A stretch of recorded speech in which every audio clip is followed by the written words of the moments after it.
வணக்கம். நான் உங்கள் பிரகாஷ். குவாலிட்டி உணர்வுபூர்வமான ஒரு விஷயம். ஸோ இது நம்ம தெரிஞ்சுக்கணுன்னா ஒரு ஒரு ஆழமான ஒரு கருத்துள்ள ஒரு கதையை பற்றி நம்ம தெரிஞ்சே ஆகணும். அந்த கதையோட பேர் சிற்பியும் 2 சிலைகளும்.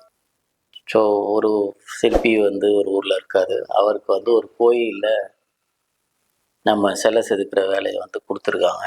ஸோ அவர் ரொம்ப நாளாக பண்ணிகிட்ருக்காரு. ஒரு சிலையை செதுக்கிட்டு இருக்காரு. அந்த ஊர் பெரியவர் வராரு. பார்க்கும்போது அங்கே ஒரு சிலை இருக்கணும், ஆனால் 2 சிலை இருக்குது. இவர் கேட்குறாரு, நம்ம கோயிலில் ஒரு சிலை தானே ஆர்டர் கொடுத்தோம், நீ எதுக்கு 2 சிலை செஞ்சுக்கிட்டு இருக்க அப்படின்னு சொல்லும்போது அவர் சொன்னார், ஆமாம் ஒரு சிலை தான் சொன்னாங்க, நானும் ஒரு சிலை தான் செஞ்சிகிட்ருக்கேன். இல்லையே இங்கே இன்னொன்று இருக்கே அப்படின்னு சொல்லி கேட்கும்போது, இல்லை அந்த சிலையில் மூக்கு மேலே நான் செதுக்கும் போது ஒரு சின்ன ஒரு கீறல் விழுந்துடுச்சு. ஸோ அதனால் அதை நான் இக்னோர் பண்ணிவிட்டு நான் புதுசாக செஞ்சுக்கிட்டு இருக்கேன் அப்படின்னு சொன்னாங்க. ஸோ இவர் ரொம்ப ஆச்சரியமாக இருந்தது. ஸோ அந்த சிலையை எங்கே பார்ப்போம்னு சொல்லி இவர் போய் கிட்ட போயிட்டு நல்லா பார்க்குறாரு. பார்த்தா அவர் கண்ணுக்கு அந்த நார்மலாக பார்க்கும்போது அந்த கீறல் தெரியல. ஸோ நல்லா பார்க்குறாரு. அப்போ தான் ஒரு சின்ன கீறல் தெரியுது. அவர் உடனே அந்த சிற்பிகிட்ட கேட்குறாரு, அந்த ஊர் பெரியவர் என்னன்னு, நீங்கள் இந்த சிலையை வைக்க போகிறது ஒரு 20 அடி ஹைட்டில், நீங்கள் இதுக்கு போய் இந்த சின்ன கீறல் நான் யாருக்கு தெரியவா போகுது, கீழேருந்து பார்க்குறோம் ஒருத்தருக்கும் தெரிய போகிறது கிடையாது. அதனால் நீங்கள் இதை செய்யாமல் எதுக்கு இவ்வளோ டைம் வேஸ்ட் பண்ணி எனர்ஜி வேஸ்ட் பண்ணி மறுபடியும் ஒரு சிலையை உட்காந்து பண்ணிகிட்ருக்கீங்க. உங்களுக்கு கொடுக்க போகிற கூலியை ஒரு சிலைக்கு தான், நீங்கள் பண்ணுறது ஏன் 2 சிலைக்கு உண்டான வேலையை பண்ணிகிட்ருக்கீங்க அப்படின்னு சொல்லி அந்த ஊர் பெரியவர் கேட்குறாரு.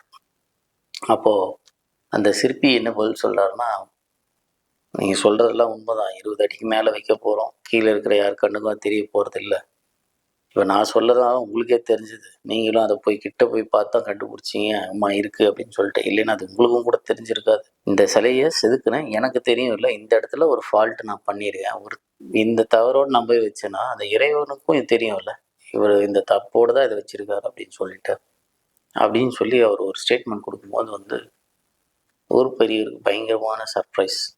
ஸோ ஊர் பெரியவருக்கு மட்டும் இல்லை, நம்மளுக்குமே இந்த கதையில் ஒரு பயங்கர சர்ப்ரைஸ் இருக்குது. நம்ம எல்லோரும் என்ன பண்ணுவோன்னா, ஒருத்தர் பார்க்கும்போது ஒரு விதமாக நம்மளுடைய பர்ஃபார்மன்ஸ் வச்சுக்குவோம், குவாலிட்டியாக ஒர்க் பண்ணுறோம், டைமை எஃபெக்டிவாக மேனேஜ் பண்ணுறோம், ப்ரொடக்டிவிட்டியாக இருக்கும், நம்ம பர்ஃபார்மன்ஸ் டாப்பாக இருக்குது அப்படின்ற மாதிரிலாம் நம்ம ஷோகேஸ் பண்ணிகிட்ருக்கோம் ஒருத்தர் பார்க்கும்போது. பட் நேர்மையாக நம்ம நடந்துக்கிறோமா அப்படின்னு கேட்டால் அது ஆக்சுவலாக கிடையாது. நம்ம ஒருத்தர் இல்லாத போதும் நம்மளுடைய மனசாட்சிக்கு நேர்மையாக நம்ம பண்ணுற வேலையில் நம்ம தரத்தோடு தான் ஒரு விஷயத்த பண்ணுறோமா, அதுதான் இந்த குவாலிட்டி. இந்த கதை அதை தான் சொல்லுது.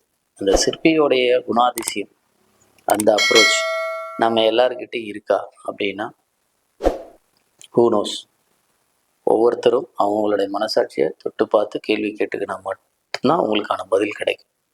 ஸோ இந்த கதையிலேருந்து நம்ம எடுத்துக்கிற நல்ல கருத்து என்னென்னா, யாராவது பார்த்தா தான் நான் அதை செய்வேன், நல்ல தரத்தோடு பண்ணுவேன்லாம் கிடையாது.